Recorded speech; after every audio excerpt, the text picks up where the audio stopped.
Now, that was a clip from the film Monty Python and the Holy Grail.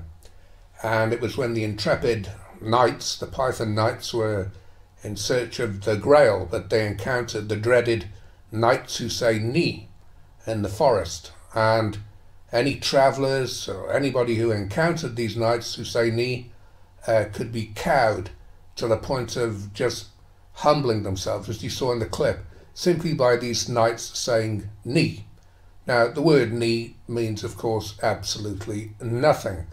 And these days, the words sexist, racist, homophobic, and all the other buzzwords that the left wing and the feminists have been using for years to divide people, to silence people, to cow people, the way they've got into the unions and the media and politics and the education system. The word racism, sexist, yes, I am sexist, I'll admit that. Racist, I'm not. Homophobic, no, I'm not. But the word racism in particular has become so overused, so beaten to a pulp, I don't even know what it means anymore. There's absolutely nothing wrong with protecting your country's cultural identity, your heritage, your history, and your borders. That is not racism. Anyone who wants more people to come into the country, a country that is, in Britain for example, is massively overcrowded already and suffering from massive unemployment, and where the majority of new jobs, from what I've been told, are taken by immigrants. Anyone who wants that is a traitor, and they are the ones who are racist. And this is going on. I'm just thinking now of Angela Merkel, and this is a well-known clip of when she was, I don't know, having a little celebration with some of her cohorts and her lackeys, her underlings, and one of them produced a German flag and started sort of bouncing it around.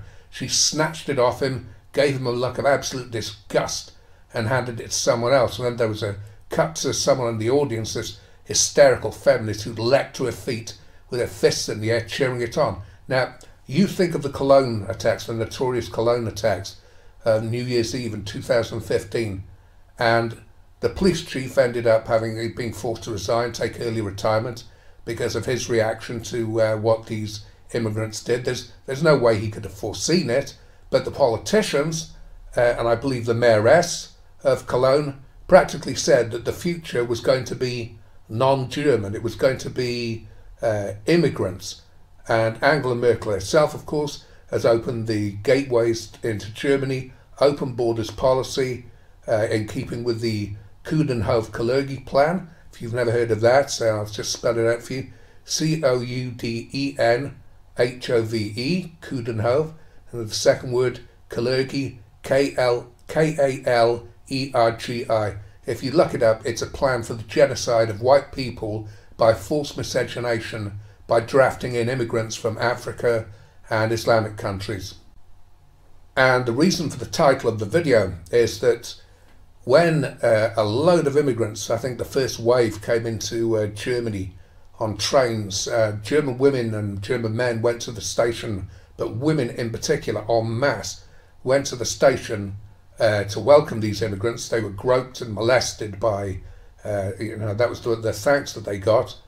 And the German people have just been, the Holocaust and what they did in the Second World War has just been washed into their brains. They are so submissive, so apologetic, and they're absolutely desperate. And I'm talking about innocent Germans that had absolutely nothing to do with the Second World War. They are desperate to try and redeem themselves. And by going out of their way to welcome people into the country that are not going to be particularly productive for the country, quite the contrary, they're already proven to be counterproductive in terms of the number of women and girls who are being groped and raped. And this is going on all over Europe, of course. But I'm going to go back to those New Year attacks. And the mainstream media in Germany, which has been covering up what's going on for as long as it possibly can, they couldn't cover this up because it broke all over social media. And when they eventually did cover it up, German women, instead of objecting, they went straight down to the camps where the refugees were, and they just gave them, I don't know, teddy bears. A bloody Syrian refugee wouldn't know the fuck what a teddy bear was. Chocolates, they gave them flowers. I can remember one refugee, he grabbed hold of a girl who was probably I don't know, 13, 14, just grabbed her face, kissed us on the lips real hard.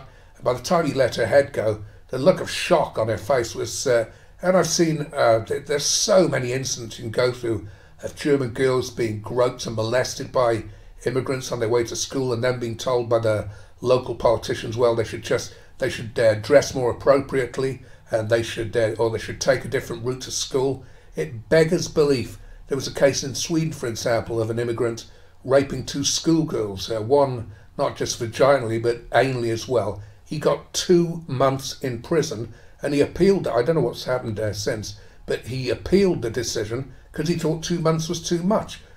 Swedish feminists are openly stating that they would rather be raped by an immigrant than saved by a Swedish man.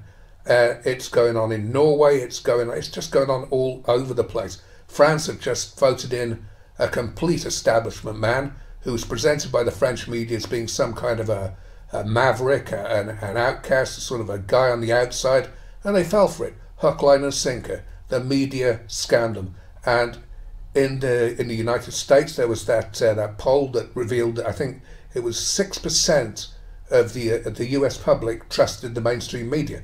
But the problem is, if you did similar polls like that in rape-happy Europe, you'd probably find that the vast majority of people would tell you that they don't trust the mainstream media.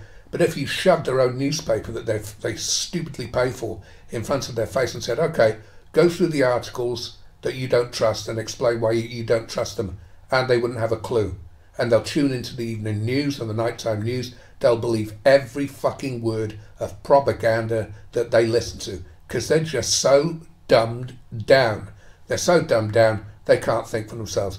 And if you look at all the shit, I've gone off on a bit of a tangent here, but you look at all the shit that people are watch these days. The X Factor, Britain's Got Talent, the US has got talent. These shows are all over the place. And then you have these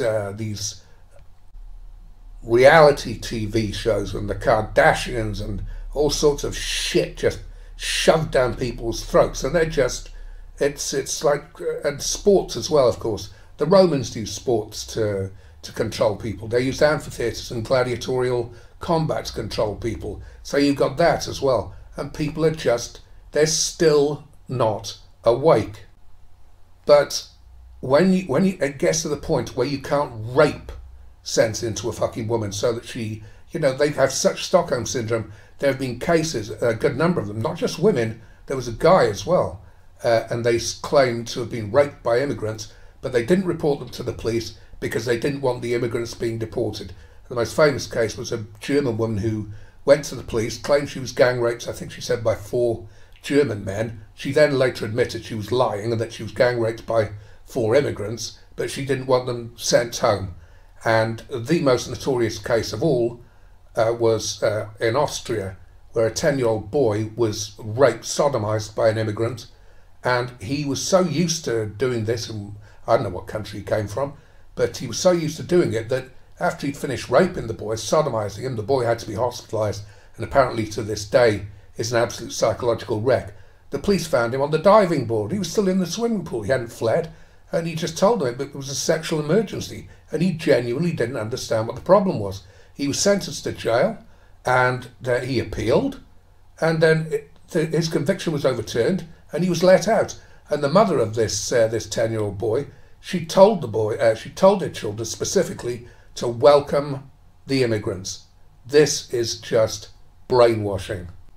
And as Vladimir Putin himself said, commenting on this particular case, when a country refuses to protect its children, it will cease to become a country. Very similar words to that. And so to all the guys who I've seen on so many other people's videos in the comments section saying, why aren't European men defending their women? They aren't our women. They've gone their own way, remember? Women went their own way before MGTOW even existed. They wanted this independence. They wanted these immigrants, and not all women, of course, loads of women don't want them in. And I feel so sorry for them. But they're being let down by the majority. The man-hating media and feminists love it. For some reason, they particularly love Muslims, even though Muslims, if they took over the country, they would turn these feminazis into shackles. So anyway, I've gone on long enough. Comments in the comments section, please. Thumbs up if you like. Thank you.